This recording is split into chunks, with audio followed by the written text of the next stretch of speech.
আসলতে কালি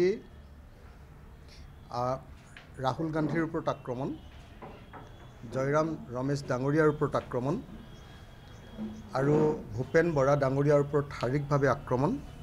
আমি এই তিনিজন নেতাৰ নামহে কৈছোঁ আৰু কেইবাজনো কংগ্ৰেছ কৰ্মী গুৰুতৰভাৱে আঘাতপ্ৰাপ্ত হৈছে, হস্পিটেলাইজ হৈ আছে এতিয়া। আৰু এই কাণ্ডটোৱে গোটেই ভাৰতবৰ্ষৰ ওচৰত, গোটেই পৃথিৱীৰ ওচৰত অসমৰ বদনাম আনিছে।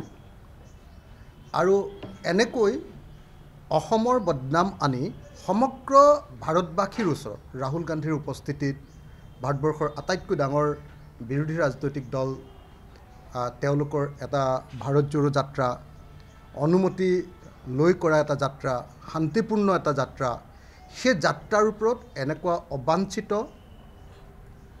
গৰিহণাযোগ্য আৰু ঘৃণনীয় আক্ৰমণ নিশ্চিতভাৱে গণতান্ত্ৰিক দেশ এখনৰ কাৰণে লজ্জাজনক ঘটনা। আৰু সেইকাৰণে আমি অসমীয়া হিচাপে প্ৰত্যেকজন অসমীয়াই এনে কাণ্ডক ঘৃণা কৰা উচিত, এনে কাণ্ডক প্ৰতিবাদ কৰা উচিত আৰু ভৱিষ্যতে যাতে এনেকুৱা কাণ্ড নহয় তাৰ কাৰণে সমগ্ৰ অসমীয়াই এই সম্পৰ্কত জনমত গঠন কৰা উচিত।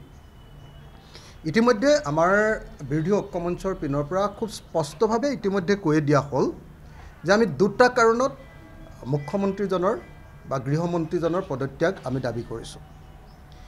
এক, যদি তেওঁৰ ইচ্ছাৰাত, তেওঁৰ ইচ্ছামতে, তেওঁৰ নিৰ্দেশত, তেওঁৰ পৃষ্ঠপোষকতাত যদি আচলতে আক্ৰমণটো হোৱা নাই, তেওঁ নজনাকৈ যদি এই আক্ৰমণটো হৈছে বুলি আমি ধৰোঁ, তেতিয়াহ'লেও তেওঁ ৰেছপনচিবল, তেওঁ দায়বদ্ধ যে তেওঁ আইন শৃংখলা ৰক্ষা কৰাৰ ক্ষেত্ৰত ব্যৰ্থ হৈছে।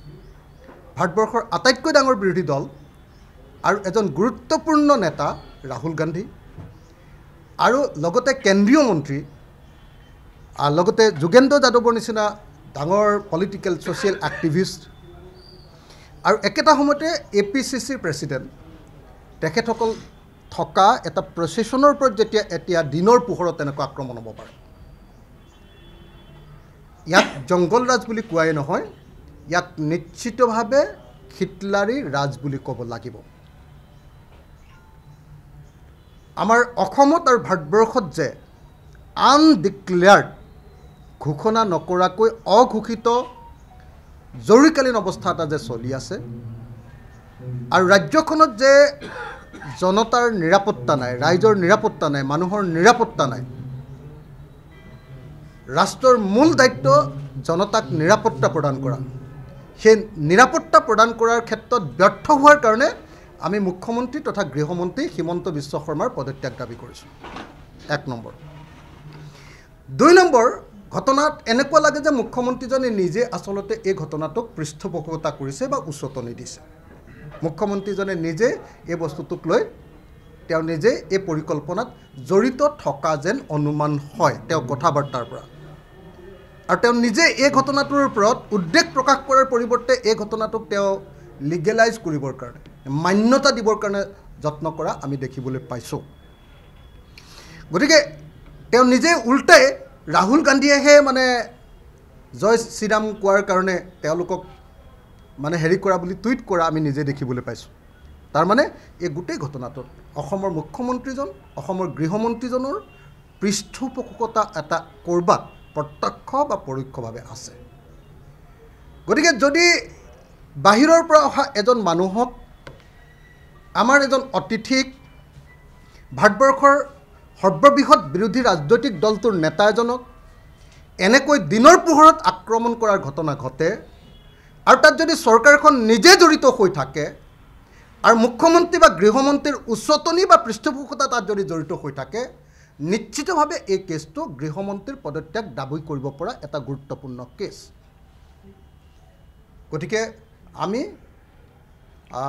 বিৰোধী ঐক্যমঞ্চই মুখ্যমন্ত্ৰীৰ পদত্যাগ দাবী কৰিছোঁ, গৃহমন্ত্ৰীৰ পদত্যাগ দাবী কৰিছোঁ আৰু তেখেতক ৰাজহুৱাকৈ এই ঘটনাৰ কাৰণে ক্ষমা বিচাৰিবৰ কাৰণে আহ্বান জনাইছোঁ।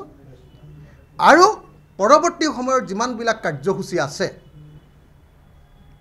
ভাৰত জোড়ো যাত্ৰাৰ, সমগ্ৰ কাৰ্যসূচীত সঠিক নিৰাপত্তা প্ৰদান কৰিবৰ কাৰণে আৰু ক'তো যে ভৱিষ্যতে এনেকুৱা ধৰণৰ অভদ্ৰামী এনেকুৱা ধৰণৰ উচ্ছৃংখল এনেকুৱা ধৰণৰ আপোনাৰ নৈৰাজ্যবাদী কাম কাজ কোনেও যাতে নকৰে শাসকীয় দলৰ তৰফৰ পৰা তাক নিশ্চিত কৰিবৰ কাৰণে মুখ্যমন্ত্ৰীৰ ওচৰত আমি দাবী উত্থাপন কৰিছোঁ।